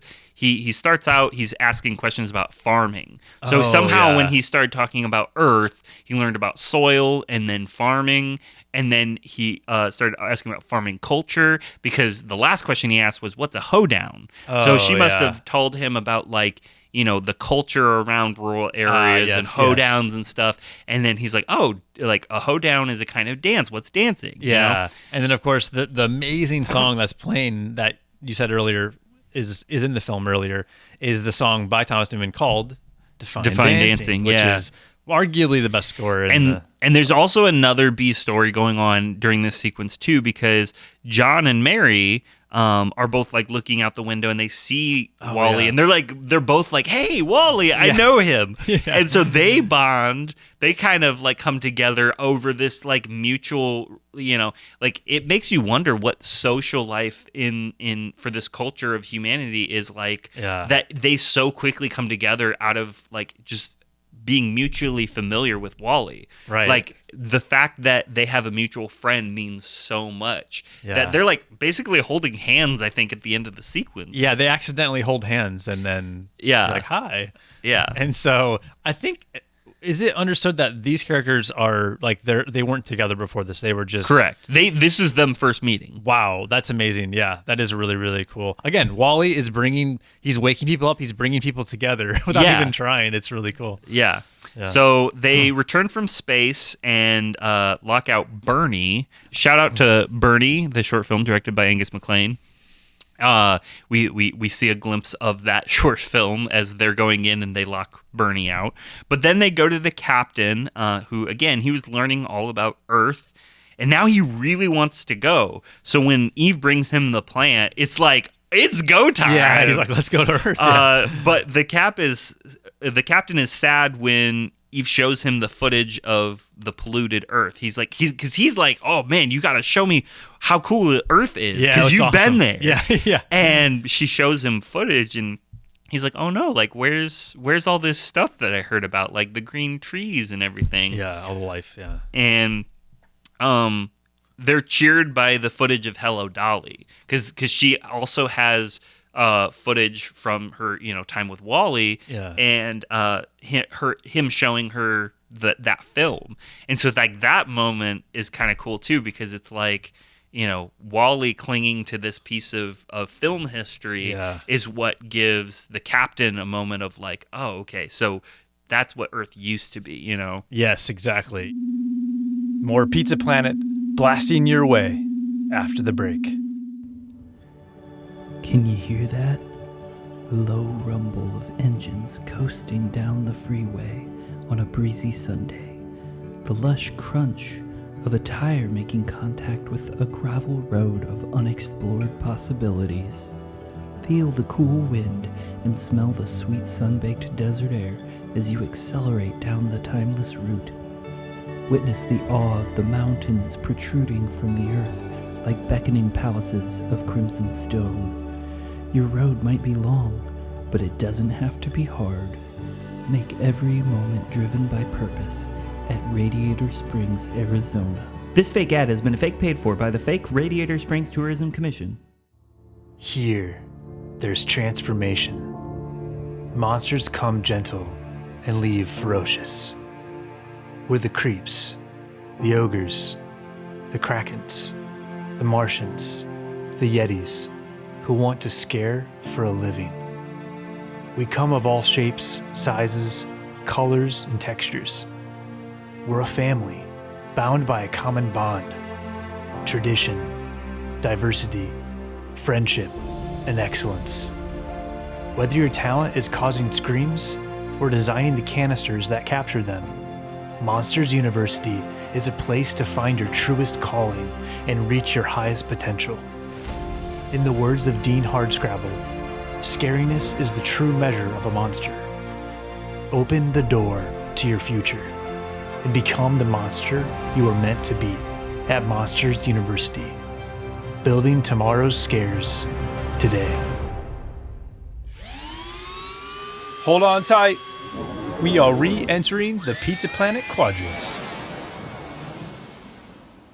Yeah, and so then this is a cool character moment, because you would think that he'd be like, we ain't going there. I'm not going back to the trash planet. But he it's amazing that he sees the plant in his hand. I forget how the moment went down, but it was something along the lines of like, like, it's a really good moment. But I think are you talking about when he's like, we have to go back? Yeah, I think that moment comes a little bit later. Oh, is it later? Okay. But I think it's coming up. Yeah, because well, actually, maybe it is in this moment, because a leaf falls off of the plant because he's like trying to make the boot dance to the music, and then the leaf falls. But then I think he rushes out of the room, and I'm trying to remember what he's about to do. I don't think we see him again until later. But Eve is still watching her kind of replay of the footage of Earth, and this is when she sees for the first time her like surveillance footage of when she was in hibernation and Wally was like taking care of her. Yeah, this is major Pixar feels here. Yeah, this is major Pixar feels because we've already seen this scene, and it was moving and touching, but now it's so much deeper because and less creepy. And like exactly, less creepy. He's not just hanging out with like a dead person or something like that kind of vibe. While you were sleeping, right, with Sandra Bullock. And it because Eve, this whole time she's realizing like Wally's love for her. Yeah. And the lengths that he goes to, that he went to care for her, and she's like, oh, Wally, like you can tell she's like falling for him now. She already was, but now this is when she realizes like, oh my gosh, like Wally loves me so much, and like I love Wally. But yeah, that's a tearjerker moment right there for sure. So while all this is going on, Wally is finding his way to Eve, being followed by Mo. So now we cut back to the captain, who's determined to go to Earth now. He's like, we have to go. And Otto tries to take the plant from him. So there's now a confrontation happening. Like Otto doesn't want to go to Earth. We don't know why yet. But the captain asks him, and Otto's like, all right, well, if you must know. He pulls up footage of Fred Willard again, and this time he's basically kind of like has a completely different attitude than all the previous footage we've seen of Fred Willard. Previously, he seems very like put together, very peppy, very like, he's talking in a way that's like charming and communicative and attractive, but now he's just kind of disheveled and disheartened and kind of just like very dismissive of everything, and he basically says like, yeah, Earth is a lost cause. I'm giving the autopilots full authority over the ships. Basically, he starts the quote unquote A113 initiative or whatever order that basically gives all of the autopilots like the ability to overwrite any decision made by the captain. Oh wow, interesting. Yeah, because we do see A113 pop up on Otto. Yeah, which that makes sense.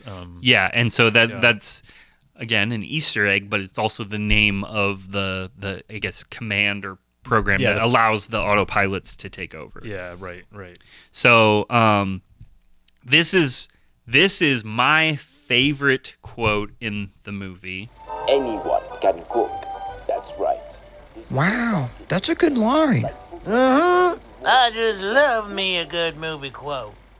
This moment when the captain says is wrestling like the Otto for control, and Otto basically says like, this is for your survival or whatever. Yeah. And the captain says, I don't want to survive, I want to live. Yeah. And that is an iconic line from this movie. It really is. It's so good. And again, it's for me, it's so on theme to like the talking about, this idea of like, living for something more than your programming, because from a robot, right? It's like these robots are programmed a certain way, and Wally breaks out of that. Eve eventually breaks out of that because of Wally.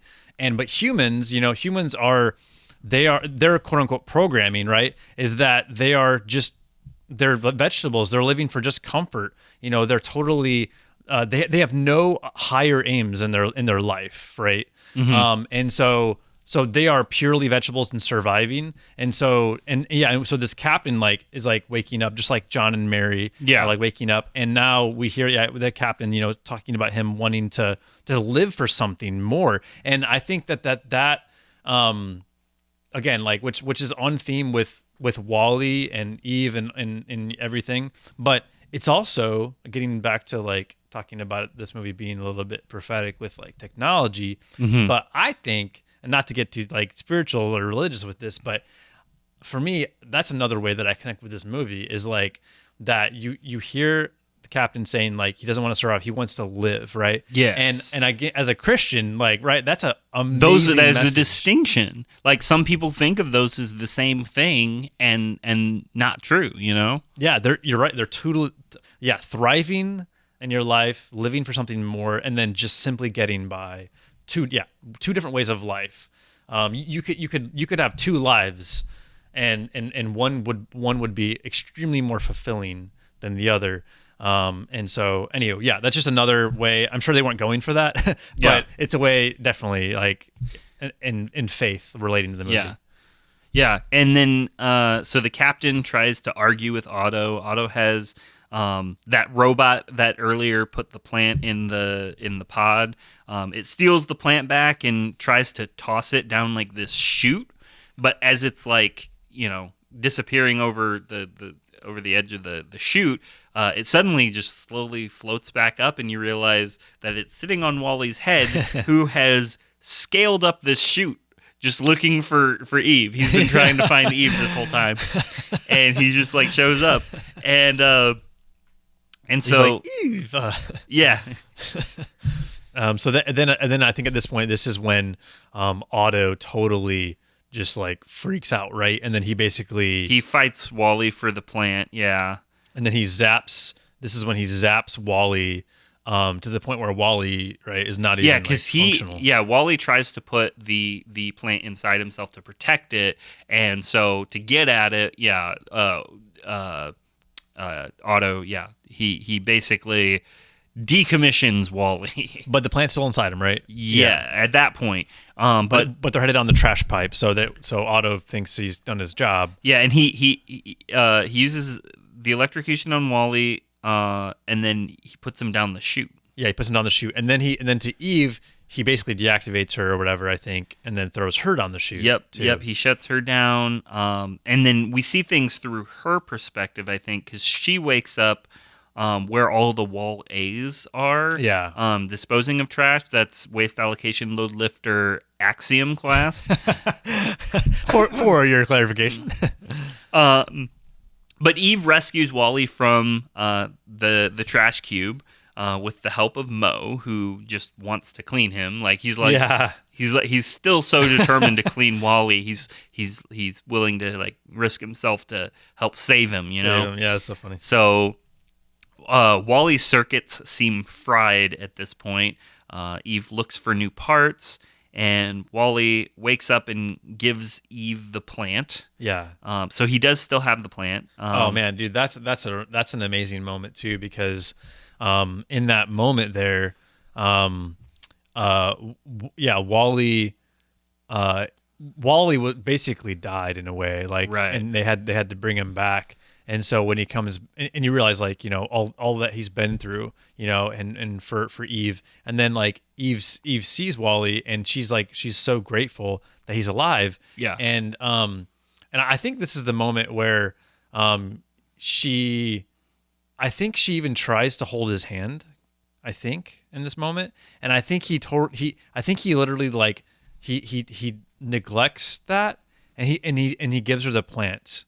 And then she's like, "No, that's not important." There's a motif we skipped over earlier in the film, because when they first meet, they talk about directives. That's that's a whole theme in this movie, is when Eve goes directive. Yeah. And her directive has always been the plant. Yeah. But his directive in the beginning of the movie was just cleaning up trash. But you see his directive evolve throughout the movie, and you kind of, that's the theme really for me. The armature of this movie is about changing your directive, exactly, and what you're talking about. And so there's this moment where Eve is basically like directive, and he points at the plant or gestures at the plant, and then Eve is like directive, and she gestures at Wally. Yeah, right. Yeah, exactly. Yeah, and it's so good. And then in that moment, you know, at this point, it's like, dude, Wally, like, you get the girl, like, she wants you more than the plant, like, you won, and then literally he's just like, he gives her the plant, and he's like, I think he even says Earth or something like that. Yeah, he says Earth. Well, and I didn't catch. I don't know if I've ever caught this. I don't know. Maybe I just like was half asleep all the other times I've watched this movie, but I don't remember this moment being nearly as impactful as it was this time, because I understand in this moment there's a duality to what they're talking about, in the sense that it's not that Wally wants to go back to Earth because that's his home. Wally is telling Eve, and Eve's not understanding that Earth is where all of his replacement parts are. That's the foreshadowing from earlier, where we see that she learns that he's got all the stuff he needs down there to keep himself functioning. Right. And so like right now he's like Earth, because it's like that's how you save me. If you want to save me, if we want to be together, we have to go to Earth. Oh, see, I took that as like he was saying that the plants its purpose is to like to help humanity. I thought it was him being selfless and being like, no, this is how we save Earth. Right. And that's what I always thought until this time I viewed it. And I was like, oh no, this makes way more sense, because they've always been in their own story. Yeah. For Wally, he's never really had much of a regard for the bigger picture, or for humans, story, for that matter. Yeah. He's not here to like save humanity. He's here to save humanity inadvertently in his pursuit of love.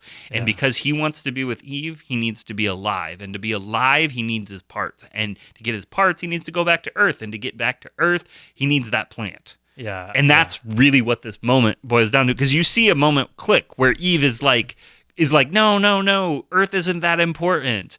And then there's a moment where flip switches in her head, and she's like, oh, I understand what you're saying now. Earth is where your home is. Like, that's where your parts are. Yeah, that makes sense. Yeah.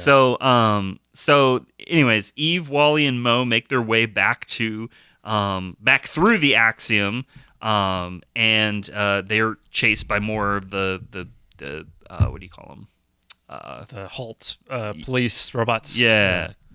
And you hear like, caution, rogue robot. But there's a great moment where the captain is pouting, and he's like, stupid wheel. Yeah, stupid wheel.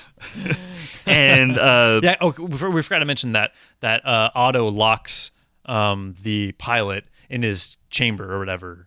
We didn't mention that. Otto locks the pilot? You mean captain. The captain, sorry. Otto locks the captain in his like bunker or whatever. Yeah. And so the captain is like stuck there. But then you said that Eve finds the captain, or so Captain he actually is still in his room, but he sees the caution, rogue robots. Oh yeah. And he realizes, what's happening. So he tries to relay instructions to Eve and Wally via a transmission through, like, because he has the ability to talk to all the passengers. Yeah, he still has because he's that. the captain. So he's trying to get a message out to Eve and Wally, and then he kind of like baits Otto into coming back down into his quarters, and then this is where they kind of like have another wrestling match. Yeah, because he spots the plant in Wally's hand, so that's why he's like, oh, I gotta help them. Yep. There's a great memorable moment that I wanted to point out where we see kind of the aftermath of one of the defective robots that has like these boxing gloves, and he just like beat up all the police bots, and he's just like panting, like yeah, he's and like, it's so funny to see like a robot panting. Back to the captain. He starts he's wrestled himself back to the what do you call it? The bridge of the ship. Yeah. I'm trying to remember how he gets out of his. Oh no, yeah, he baits Otto to come down, and then he grabs on Otto, and then Otto brings him to the bridge, and then it's in the bridge as he's fighting Otto. So once he gets to the bridge, he's able to push the button to start the plant process. The process of going to Earth's return. He's preparing the ship for Earth's return, essentially. Yeah. And in the hustle of everything going on, I think the gravity tilts somehow, and then all the humans fall out of their chairs. Yeah, they bump the wheel because all the humans are gathered because they're getting ready to go back to Earth. Right. So then they fall out. Yeah, they fall out of their chairs. And there's the moment where Mary says, "John, get ready to have some kids." Yeah, and they like rescue all these babies. Yeah, that's a great line. And then like in this like center like atrium space where all the humans are out of their chairs, there's like a little like hub that comes out of the ground, and that's where that's where the plant goes to like be able to start to go back to Earth. And so this is where I believe it's like Wally's trying to get the plants to get there, but the plant gets dropped around the humans, so they're trying to find it. But then I think eventually what happens is Wally gets the Otto starts winning in the fight and starts to try to close the little portal to go down, but then Wally like goes in and basically like stops it from going down. But then meanwhile, like he's starting to like get crushed basically. Yes. So and then there's I think Eve is also like tending to like humans during this sequence, like where she like saves them from being crushed by something. Yeah, she is. She's holding back this large piece of ship that's them. And Wally's trying to fight from being crushed by that little receptacle thing. But then there's this great moment. This is one of the other great iconic moments of the movie where you hear the 2001 Space Odyssey music. And the captain stands up finally for the first time. Yeah. And he just like walks over to Otto and just like is like, you've been relieved from duty or something like that, and then just like turns him off. Yeah. It's like literally there's a button. And the only reason that Otto has been able to keep humans in submission all these years is because nobody could get up out of their chair to turn him off. They literally couldn't walk. Like literally all it was is just the ability to stand up and walk across the room. That was all that was between the captain and taking, control of the ship. That is so funny. But it's also funny, but like also kind of powerful. Yeah, it is powerful. It's like literally, like humans are so seeking comfort so much that literally their bodies are adapting to the point where they can't even walk. And so what's stopping them from literally like living their best life is like to physically to get up and move and to change. And so so Otto gets turned off, and then Mo, who has basically like contaminant vision, he's able to get the plant. He gives it to Eve, and then Eve takes it to the receptacle so that it takes its weight off of Wally finally, and he kind of stumbles out of where he was being crushed from. Yeah, and this is really emotional because we've already seen Wally once, like when he got zapped by Otto, where he's basically just falling apart, but then they got him back. That was already emotional enough. Yeah. But then now he's literally like he's unoperable. Like he's completely powered off. He's totally sacrificed himself 100%. Right. For the humans. So yeah, and so now the plant is finally in its place. So the ship computer recognizes, hey, like we're clear to go to Earth. And they start the process. Yeah. And so the ship goes into hyperdrive, and very quickly we just go from like suddenly we're on Earth. Like the ship lands, the Axiom lands on Earth, and Eve rushes out. She's greeted by Hal. The cockroach. Little cockroach is waiting for her, and she hurries to Wally's home because she knows she'll be able to find parts to repair him there. Right. So she's just like acting frantically. And she even like is acting so quickly. Like we see this montage of like, it's almost like an Edgar Wright sequence where she's like, I'll grab this, I'll grab this, I'll grab this, I'll grab this, I'll grab this. And then she blasts a hole. Like the last thing she does is she blasts a hole in the ceiling, or in the roof of Wally's little storage container. And it's like, why did she do that? But then you realize that it's solar quicker than taking him outside. Yeah. Because she's just thinking in terms of like the fastest way possible to reboot him. Yeah. And I think that conveys both urgency and just like her sheer desperation, because she loves him so much. She's like, I can't wait a second to just go outside. Right. Yeah. I have to just blast a hole in the roof in order to get him sunlight for his solar charger. Right. Yeah. And then he starts to boot up, and then this is where he comes back, but then he's not Wally. He's not.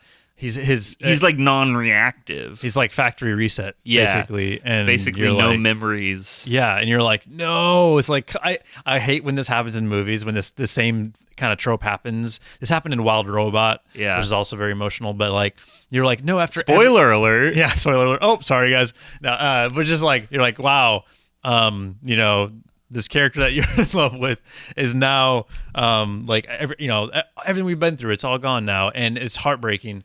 But Wally is just like totally, and this is actually kind of cool because it just goes to show what made Wally so special was because he was not a robot in a way. Right. And now we see what a Wally truly would be, right? And he's just so lifeless, and it's so interesting to see the difference. And then he's like totally not paying attention. Eve's trying so hard to she shows him the Hello Dolly videotape. Oh yeah. And he just like walks away. He walks away, and it's like heartbreaking because it's like, that's your favorite thing. Yeah, literally. Like you see this trope in movies where it's like it's a great storytelling device because it breaks your heart when you introduce the idea that somebody loves something so much, and so when you see them not react to it, it's like, oh, that's not the same person. Yeah, different person. And Eve's trying so hard to get Wally to like wake up and to come back. Yeah, and the devastation, like literally, Eve is an egg. She's a white, like oval shaped, like just there's no detail to her, and literally her face is just like a black screen with kind of like, Game Boy style like pixelated eyes or whatever, and there's so much emotion that they're able to show with her. Like she emotes so well, and she's so devastated in this scene. Just again, applauding the animators for making these very rudimentary robot designs like just shine. And after a minute of holding, she goes to hold his hand. Yeah. She holds his hand, and he's just non-responsive. Because that's a big moment. Is for her, I think this is the first time she has kind of initiated, like beyond the kiss, which was kind of like a thank you, a knee-jerk reaction to like, oh, you found my plan, thank you so much. This is like her like trying to get his attention, and now she's like, well, like I need him now. I'm gonna hold his hand. It's the first time that she's tried to hold his hand when he's been trying, like so many scenes. He's been trying, and he's still not there. Yeah, he's still not responding. But she kisses him, and suddenly he's like, Eva? And then he looks down, and his hand's holding her hand. He's like sees that they're holding hands, and he freaks out. Yeah, it's so cute. It is really cute. And what's really cool, like the way that Pixar did it, was like their hands are interlinked, and then Eve goes to pull back, but he won't let go. And you're thinking, wait, is that Wally there, or is it just like their hands are stuck? Oh, but then, yeah. But then you see his hand go in to hold the hand closer. Yeah. And that's when you realize Wally's back. And then he does the eye that his eyes like swiveling. Yeah. And it makes you think of like when guys will do like what do you call that? Like eyebrow acrobatics, like when people like, will do they'll do like I've met people who do like little dances with their eyebrows. And it feels like Wally is like one of those guys. He's like, this is my party trick. I can like make my eyebrows do all these different configurations, kind of. Yeah, he's just making her laugh, being kind of goofy. And, and you're like, yay, Wally's back. And yeah, it's a special scene. Yeah. And so this is basically the end of the movie. Wally and Eve are together. The humans are starting to emerge and see Earth for the first time, and you kind of overhear the captain. Sounds like he's talking to some kids about like all the stuff that he learned and sharing some questionable information about planting pizzas. Yeah. I was gonna say I'm pitching a rebrand for our podcast. Can we be the Pizza Plant podcast? The Pizza Planters. Yeah. And it's cute because you also see everyone, including kids, walking upright, which is a cool thing. You see them all walking and standing, which is a big juxtaposition, visually. But then also, as the camera's panning out, we see a bunch of more plants. Yeah. Which initially I thought, oh, is this just like showing the future, or is it no? There's actually a bunch of plants that Wally didn't know about that have already been growing. Or I guess my interpretation was that first plant that Wally found was like the beginning of like a very quick return. Oh, yeah. And so in the short amount of time that he was off Earth, that much had grown. Already grown. Yeah, that would check out. So it shows life is in many ways is coming back. So they went down to Earth. Yeah, and then cue down to Earth. Yeah, man. Yep. When I heard that, I was like, I bet Gareth is jamming to this right now. Yeah, I had to sit through the whole song when I was watching it. Like as soon as Down to Earth ended, it went back to like a Thomas Newman score, and I was just like, all right, well, I can turn it off now. And the credit sequence is amazing. It's like hand drawn. Yeah, I was gonna say yeah. the 2D credits are sick. Like and there's different styles. It's not just like one art style. Yeah, they go through like different like there's some that are more kind of like based on like colors, and some that are more like just sketches, and then some that have kind of like more of pastel-y kind of. Yeah, like there's also some that are more like literal interpretations of the characters, and some that are more like what is the word I'm looking for? Yeah, it's like impressionistic or just like just more concept kind of. Yeah. Or but it was a really, really, I mean, music and art included very good credits, but we do have to backtrack and talk about one thing.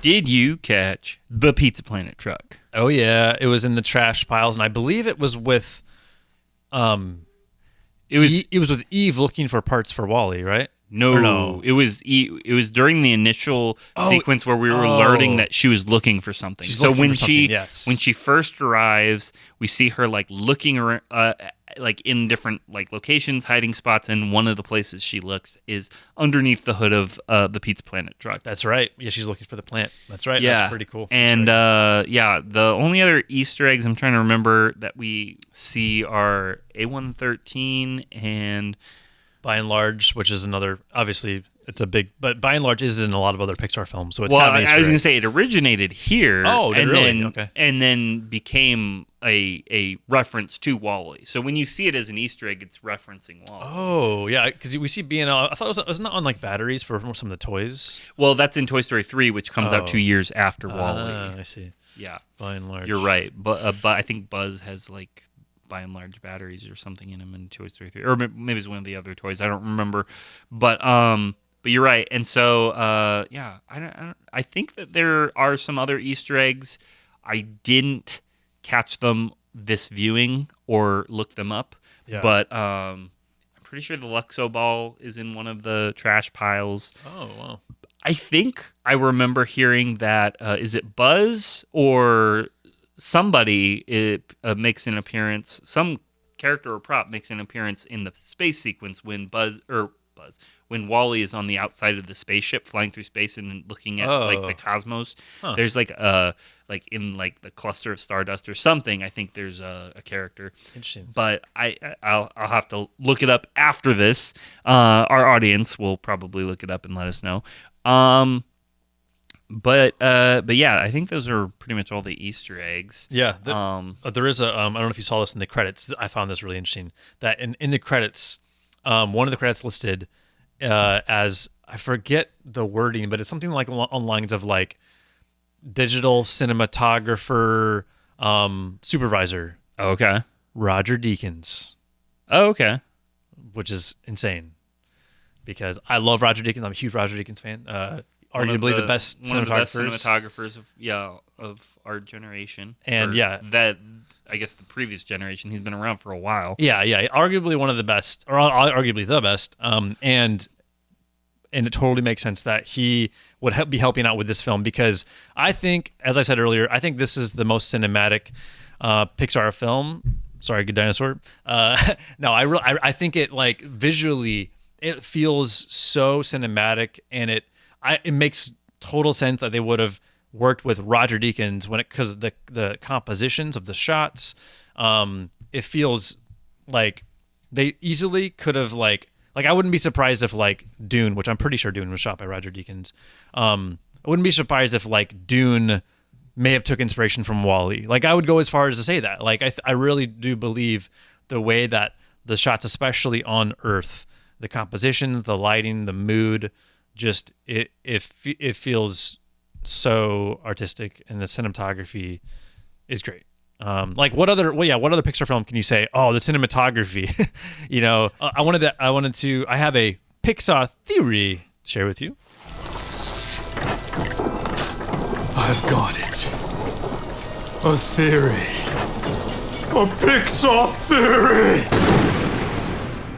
So I wanted to share with you, these are not my theories. So Super Carlin Bros has a video called WALL-E and the Meaning of Christmas. Okay. WALL-E and the Meaning of Christmas. And you should check it out. It came out 8 years ago, so it's an oldie but a goodie. Personally, the way that they explain how it pertains to Christmas, that's a stretch. I'm not going to talk about that. But they do call out 2 ways that WALL-E is totally, like, maybe accidentally taking direct inspiration from Scripture, from the Bible. And there's 2 examples that I think are really interesting to look at. And if you ever want to hear Jay from Super Carlin Bros literally quoting Scripture, check it out, because you wouldn't. Yeah, it seems like something that would be not happen on their channel all the time, but it does in this particular video. So the first is a connection between WALL-E and Noah's Ark. Okay, so in Noah's Ark, obviously you have the earth being purged from of sin, and a select group of people that are worthy enough get to, go on the ark and then eventually come back to Earth to repopulate. Well, in WALL-E, right, you have the Earth, which is purged by, you could say, trash, and making it not safe to live. So a group of people that are worthy are on the axiom, and then eventually come back to repopulate, right? So very similarly, if you look up the definition of the axiom, what it means, if you were to define it, it means worthy. Okay. Really interesting. So, and then not only that, but in Noah's Ark, you have a dove being sent to look for life. You have Eve and WALL-E being sent to look for life, and then coming back with the little plant. You have the dove coming back with a olive branch. So yeah, it's very similar. Like and so he calls the axiom the space ark. Well, see, I not to interrupt you, but I'm glad you're bringing this up, because I'm pretty sure it's commonly known that this movie is inspired heavily by the story of Noah's Ark. I know that Andrew Stanton is not biblically illiterate. He knows the scriptures, and that's why you see a lot of Christian influence on Finding Nemo also. But continue. Yeah. Well, yeah. For me, I wasn't aware of that, and so I was like, wow, that's crazy. Like, a lot of ties to Noah's Ark. And then the second is comparing particularly the character of WALL-E to Jesus. And if you look at it, there's a lot of comparisons between WALL-E and Jesus. One being that WALL-E has this ability to literally wake people up and to call them to something deeper. WALL-E literally helps broken robots and frees them and helps them, live for a better purpose. And then literally they follow him right. and help him, just like Jesus and his followers. And then of course in the end, WALL-E's so selfless and self-sacrificial, just like Jesus. Yeah. And at the end of the movie, WALL-E literally sacrifices himself and basically dies for the greater good of humanity. And you see this also with Jesus. There's a lot more in the video that covers both Noah's Ark and Jesus. Yeah. Really cool stuff. So The Claw. Ben, it is time to talk about what you got out of this movie in this viewing. What did I get out of this viewing? Well, Oh, yeah. I mean, well, first of all, I mean, yeah, this is a movie, man. Like this is a full meal. Um, and there's so much to take away. Like we just keep talking about all the layers to this movie and how deep it is. And talking about the armature about like, living for more than your programming, and how that runs. And so I would say, as far as like what I got out of it, I mean, of course, the message about living for something more, I can definitely relate, in faith and in my life. And I relate to that. But I think specifically, I would say like, well, I saw my son a lot in Wally, and Wally's innocent and cuteness. I definitely like saw my 1-year-old son in Wally, and just all the little cute things and innocent things that he does. But my takeaway was to my programming, if you will, of when I get home from work. It's been a long day, and I just want to like chill out on the couch, watch my holographic screen in my face. Yeah. No, I'm kidding. No. On my floating chair. No. My quote unquote programming is to want to kind of do my own thing, and I would say what's helpful to think about is like, what do I need to do that's outside of my programming that really would help me to live and not just survive? And that would be to be selfless, and to put my family's needs above my own, to put my son's needs above my own, put my wife's needs above my own, and to be seeking not what I want, but what the others in my life need. And we see this in Wally so well with how selfless he is and how he's putting aside his own desires. I think this is such a strong theme. I mean, we see this in Woody and Toy Story, and a lot of other characters, of course, that come to mind with that. But this viewing specifically was very helpful in thinking about how I can continually grow out of my own selfish programming, if you will, and be a better father. But yeah, how about you? What'd you get out of it? So I'll be honest, this particular viewing, I was trying so hard to keep up on notes. I feel like I missed a lot, but at the same time, I got a lot of nuanced revelations about these characters, specifically Wally and Eve, and how much deeper they are as an adult, having watched this with new life experiences to inform the viewing. Because again, I saw this as a high school freshman, and at the time I was just like, yeah, it was cute, it was artsy, it's creative, it's good. But I would say now I can look at it and see this nuance in how Wally's character is portrayed in such a human way, the way he's animated in such an intentional way to make you relate to him and make you endear you to him. And then Eve, I feel like she exploded into 3D in this viewing for me, because for the longest time for me she was just the love interest. Like, as far as I was concerned, this was a rom-com, and she was just like the two-dimensional, the equivalent of like the character that the studio requires you to throw in. Yeah, because it's like this movie needs a love interest, so the hero's got to have a girl, and and you got to write that in after you've written a full movie, and like there's no room for her, and that to me as a teenager, that was kind of how I viewed Eve, which is really unfair. But now I'm like, I do think that she is key. Obviously, this is a love story, so like you can't tell this story without Eve. But at the same time, for the longest time, I didn't see the depth of her, basically how she is learning about what it is to care for Wally, and how these little moments, like I mentioned earlier in our breakdown, how just it shook me when she would have this this revelation of like, oh, I actually care about Wally, Right, you know, right, yeah. like I'm picking him over the plant, and that's like a gradual thing you see throughout the movie. And to your point, like, yeah, that is what this movie is about for me, is that change that Eve goes through. Like, Wally goes through change, but it's not the same kind of thing as what we see where Eve is defying her programming and learning what it is to be human in the spiritual sense. And I think that was my biggest takeaway with this viewing, is just how important it is to be aware of the choices you have, essentially, and aware of like how you're you might be you just touched on this in your what you got out of this movie, where sometimes it does feel like we're programmed like the humans portrayed in this movie. Right, yeah. Yeah, it's a temptation, yeah.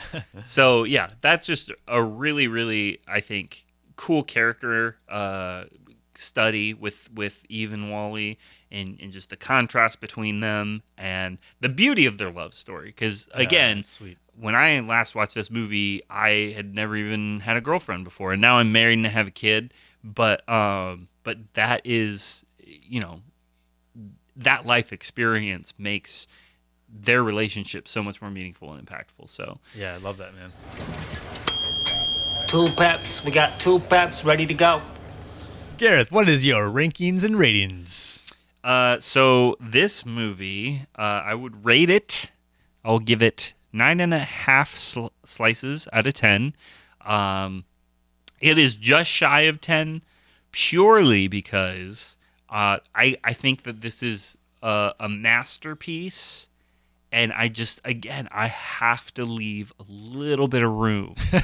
It's a masterpiece, but not perfect. Because there are other movies that, to me, transcend being called a masterpiece. Okay.